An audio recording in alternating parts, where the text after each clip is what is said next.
ngày níនៅផ្ទះខ្ញុំខាងនេះហ្នឹងប្រហែលជាខ្ទង់ម៉ោង5ហ្នឹងភ្លៀងមេឃភ្លៀងមកមេធំដែរហ្នឹងណាអញ្ចឹងមេតិចអញ្ចឹង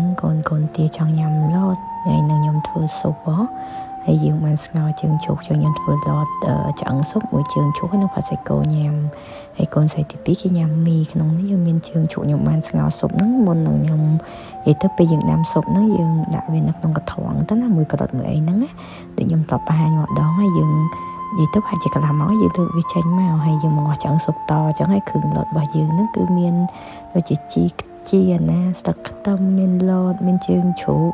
មានស្ពៃជីកាមានការ៉ុតហើយមានខ្ទឹមក្រហមខ្ទឹមសលីងនិយាយទៅខ្ញុំចូលចិត្តដាក់ទាំងពីរហ្នឹងអញ្ចឹងណាអញ្ចឹងយើងដាំនិយាយទៅដាំមកពុះអញ្ចឹងទៅខ្ញុំតម្លាក់ជើងជ្រូកការ៉ុតឆៃថាវអីចូលសារមុនហ្នឹងខ្ញុំស្រង់ចេញពីឆ្នាំងធំពីផឹកខ្ញុំស្រង់ចេញព្រោះឆ្អិនតាំងពីពេលថ្ងៃត្រង់មក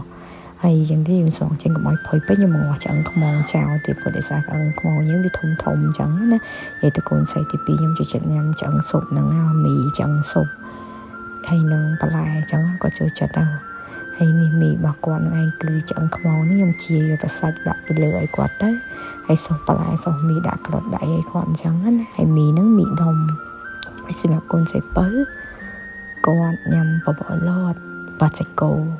និយាយទៅសម្រាប់មេតិចមេឃភ្លៀងអញ្ចឹងញ៉ាំគ្រឿងស៊ុបនឹងត្រូវគ្នាមែនតែនហ្មងនិយាយទៅផ្ទះនៅខាងផ្ទះខ្ញុំណាសិតអ្នកចូលចិត្តគ្រឿងប្រភេទឡតទឹកស៊ុបមីទឹកស៊ុបអីអញ្ចឹងណាហើយនេះសម្រាប់គ្រួសារខ្ញុំនិយាយទៅដាក់ឡតទៀងតិចល្ងាចអញ្ចឹងណាតែញ៉ាំសាច់ហើយនឹងបន្លែច្រើនតិចនិយាយទៅជើងជ្រូកនិយាយទៅយើងលាងកោសសម្អាតឲ្យស្អាតអត់ធំក្លិនទេហើយមុនយកទៅស្លនេះយើងសោះសិនអញ្ចឹងណានិយាយទៅមានសាច់3មុខហើយខ្ញុំក៏ញ៉ាំឡតដែរថ្ងៃហ្នឹងនិយាយទៅមេតិចអញ្ចឹងដាក់ឡតក្តៅដាក់ម្រេចហិលហើយឈ្ងុយជីខ្ទឹមទៀតអូយឆ្ងាញ់ណាស់និយាយទៅបើសិនជាមកអត់ដឹងធ្វើម្ហូបអីសម្រាប់ពេលភ្លៀងអីអញ្ចឹងណាអាចធ្វើប្រភេទឡតស៊ុបឬក៏មីស៊ុបអីញ៉ាំបានព្រោះវាស៊ីជាមួយនឹងអាកាសធាតុហ្នឹងអញ្ចឹងណាមួយជើងជ្រូកឲ្យយើងកោសស្អាតលាងស្អាតទៅមានអីញ៉ាំអត់មានធំក្លិនហើយយើងស្ងោរមកឆឹបល្មមញ៉ាំទៅឆ្ងាញ់ខ្ញុំចូលចិត្តណាឡតជើងជ្រូកហ្នឹងគឺ